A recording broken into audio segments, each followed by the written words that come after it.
Hey, welcome back to BackBit Impossible's Loop Dark's Note here, and in this episode, well, I find myself painted into a corner. It's the accumulation of all the little decisions I've made along the way, and now it's kind of come to a head. I'm stuck, and I need to find a way to make things more efficient, but I don't think I have the space to do it. Well, I guess we'll see how it goes, eh? Anyway, let's watch. See, like this little brow patch didn't really help this at all. It wasn't meant to, because like, look at the first frame, look at all these. They're as slow as they've always been. It only protects it from flaws that are caused by bringing it in haphazardly.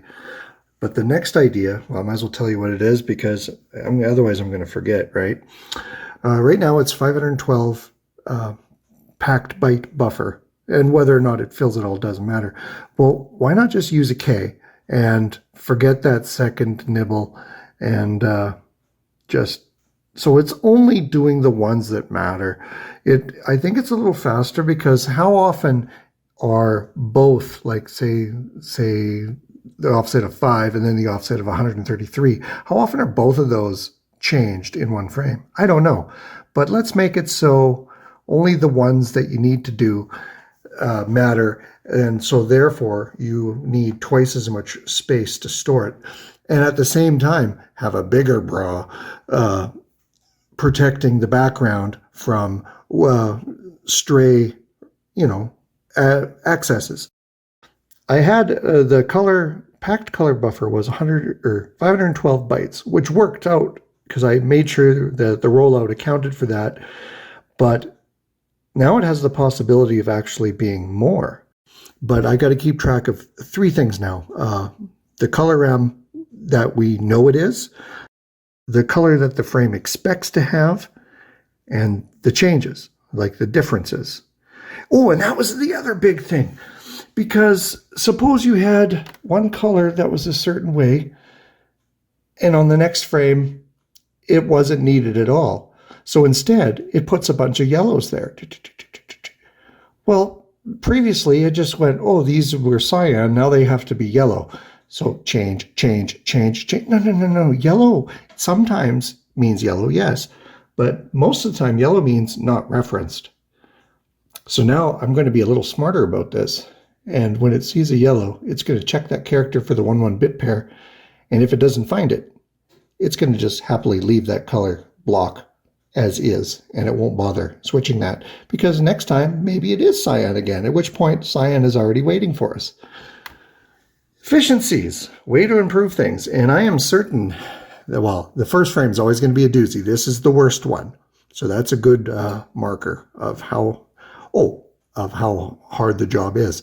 And another thing, part of initialization, why not set the color RAM to, say, light green, dark green, before you begin. Takes care of that. Here's a good example of, improvements you make as you go. I'm trying to come up with a table that tells me which characters don't need coloring, right? And if they don't have a 1-1 bit pair in their information, then they don't need to be colored. So this will be my working character. I started off with a 0, meaning it doesn't use color. Get the character set ready. All I have to do is check in sequence 8 bytes and look for the 1-1 bit pair in there. So I start at 7, load it up, mask out 2 bytes. Are they both set? If so, yes, and then try the next bit pair and the next bit pair. And then I thought of this while I was writing it. What if, right? So if it's 192 or above, then we know that the last 2 bits are set, right? At which point, now that we've dealt with that, let's get rid of them, right? Let's see, how would we do that? Well, right? Whatever that is. And now we can look for the next 2 bytes, which are, I guess, 48. See? Just like that. And then we mask out those two because I mean, yeah, it's only slightly faster, but this is going to happen a whole bunch of times. It only happens once at the beginning because I'm going to create the table and then I'm just going to take my character and compare it to that, this table. But you know what I mean? Improvements can happen as you go, and they're kind of fun. So I don't know. I thought I'd just grab the phone to show you. I got a lot of code to do. I thought I could get this done in 15 minutes so I could go have lunch, but it's been an hour. And I want to get this thing chewing on the new video rollout. So then, because it's going to take several hours to do. This is with the 4-page packed color, which even though it's 4 pages, it's still packed. You'll see. You'll see. Ah, crap. I just made a mistake on my rollout, which is now rolling out while I go get dinner. When I'm trying to ignore, like the color 15 is yellow, which either means really yellow or don't bother coloring this because it doesn't matter. So I created this table I already showed you to determine which characters don't need to be colored.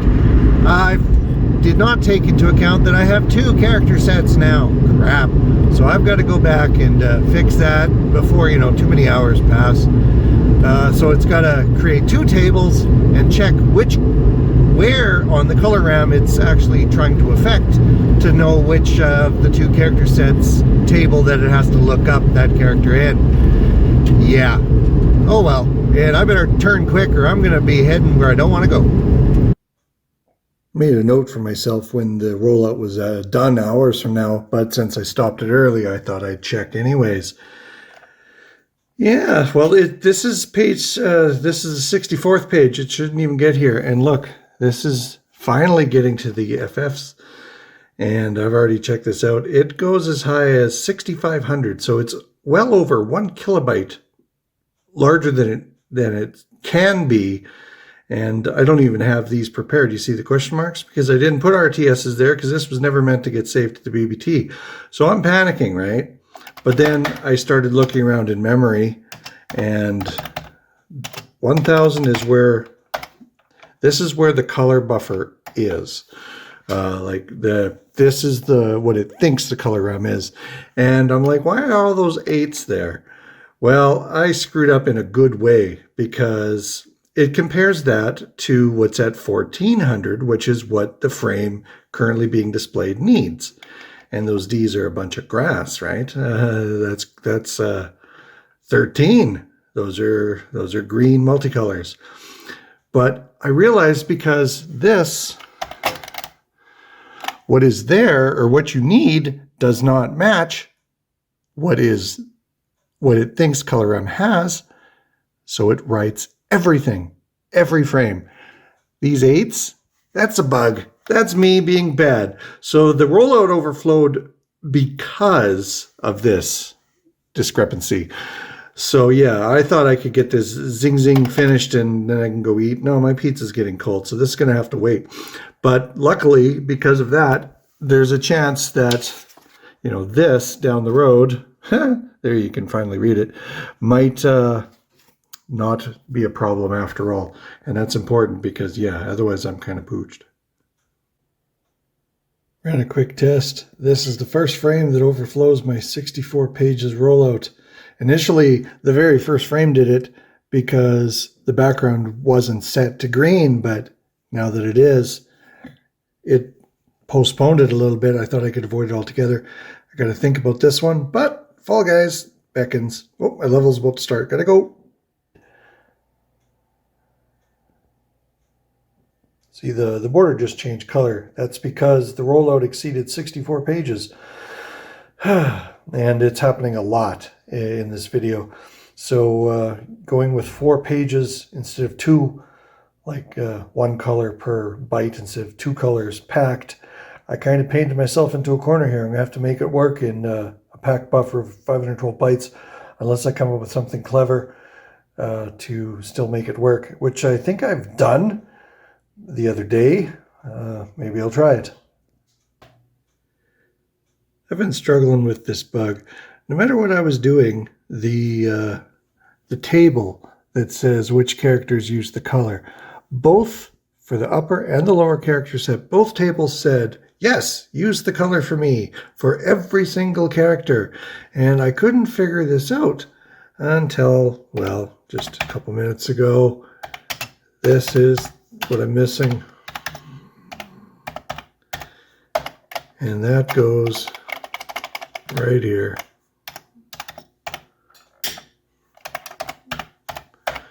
Ta-da!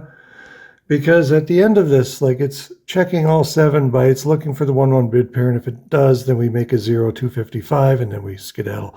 But after it's done, and the character gets the all clear as if it doesn't need to be colored, it comes down here and flags it as it does. You dummy. There needs to be a way to, you know, afterwards just jump over that. And now it'll work. So I'm going to resave this and try it again because, yeah, it was making me look bad. As it is, we were going over 64 pages rollout continually, and this might be the reason why. So we'll see. I'll put the same little safeguard in place to, you know, sort of flag it when it does go over, and we'll see if the whole video can be done without triggering the 64-page overflow. The very first thing it did is overflow, but that's because the first frame I didn't set everything to 13, like light green. So if it changes from purple, then I know I really have a problem that I can't solve yet. Which it just did. Damn. I'm running another crude hack here that I can get some data from. As soon as we see the berries zoom in, that's pretty much, there we go. These are some of the worst frames in the whole thing because they make the system work hard. So we'll stop this at about, say, 670. Come on. Doop-a-doop-a-doo. Close enough. All right. Well, I'll show you what I got, which isn't very much. There we go. And if I go to 80, it'll print it. And here's what it shows. Now, this is how many pages of rollout shy of our limit that we're hitting. It's just a little bit of math, right? Well, because on the 96th page, we're in trouble. So we're storing it, and then doing some calculations. So any of these that are negatives are bad. Those are the ones that overflowed. And yeah, so these are 64 or more pages of rollout required, which means no go. And the idea that I had of, you know, disregarding like the yellows sometimes mean don't bother coloring me at all. Well, there's so few of them.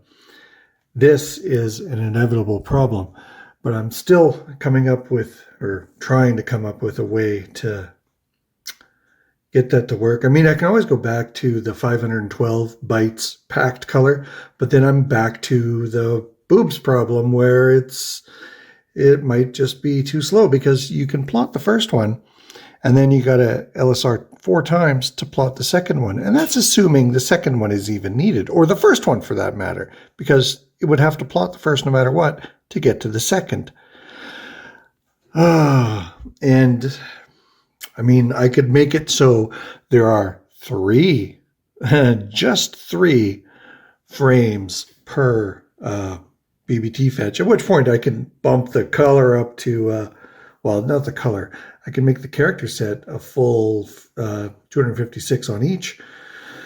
But I'm running out of room, like time-wise as it is, so let's not do that. I don't know. I'm going to have to work on this. I'm just having some fun now looking at the data that I'm coming up with and just seeing that, crap, there are places that are just too hard to handle.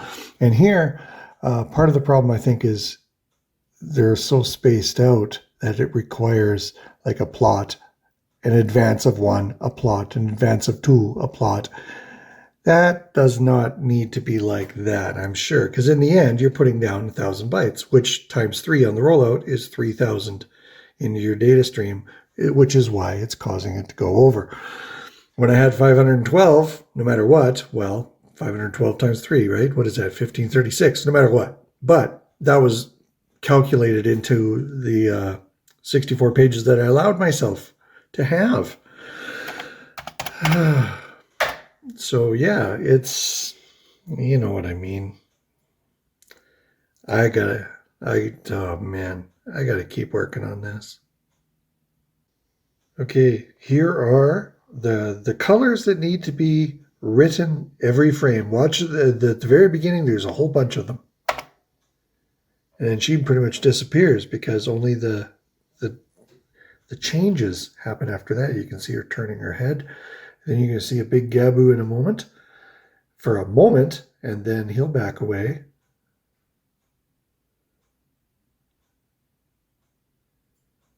That's pretty cool. So this is the real task. The task is compressing this so it executes exactly these changes every frame on time. And that was a biggie. And I only have 512 bytes to do it in. That's the corner I've painted myself into. I mean, I could buy myself more time by reducing the amount of characters in each character set, the upper and the lower. That's going to make the image worse, and it's going to take, several more days to do. It's not too much difficult, but if I can get this to work, it's just mesmerizing to look at because I kind of know what they're doing, sorta. Oh, there, a little close up, and then so you can kind of tell the frames where it's just like a big whoomp are the ones that really slow it down. Wow. It's neat to see it this way. It really is. I have not done this yet, and I'm kind of glad I did. So I'm going to press stop here, but I'm going to be watching this whole bloody thing. Cool. This is the entire expected color RAM for every frame. Now, when the scene changes, the image that it's trying to put into color RAM is almost exactly what you see here. It is very complicated. And in some cases, like zooming in on the berries, it happens on every single frame. Now, there might be a way to instead just compress this repeatedly instead of just the changes. Because the changes, if there are a few, there'll be holes that need to be skipped, right? And even that, the logic still complicates things. And as you can see here, we got streams of the red, the green, the white, stuff that might be better suited to just a blind repeat than trying to creatively go in and out of it. As you can imagine, I'm still sweating this out and coming up with more, good ideas, bad ideas, just working stuff out. But yeah, I'm not sure where to take this yet because I do want it to be easy to do even during the most intense scenes. I took some photos last night of the videos I made so far, and I'm probably showing them on the screen at this point. These are the biggest challenges. These are the frames that stop you cold or take longer than they should to execute with my current program. That's the means I'm trying to compress. I guess the trick is, can you do it? But I was also thinking you could have the very first byte of the color the packed color in a certain way, flagging which set of routines it's going to use to unpack it. Because if it's a very complicated scene, it has to do it a certain way. And if it's a repeated scene, it has to do it a different way. But yeah. Well, it's another one of those situations where the episode ends, but the problem remains. And the only thing I can say for sure is cats are indeed lame. Yes, this German Shepherd knows what he's talking about. Maybe he's just frustrated. But anyway, growing up, we had cats, we had dogs. Dogs got names. Cats were always called Cat for some reason. I think Dad came up with this rule because cats never stuck around. They wandered off or got hit by cars, or it's a tough time being a cat. But I do have some memories of my favorite cats. But they were still lame. Anyways, till next time, I'm Luke Darksnow.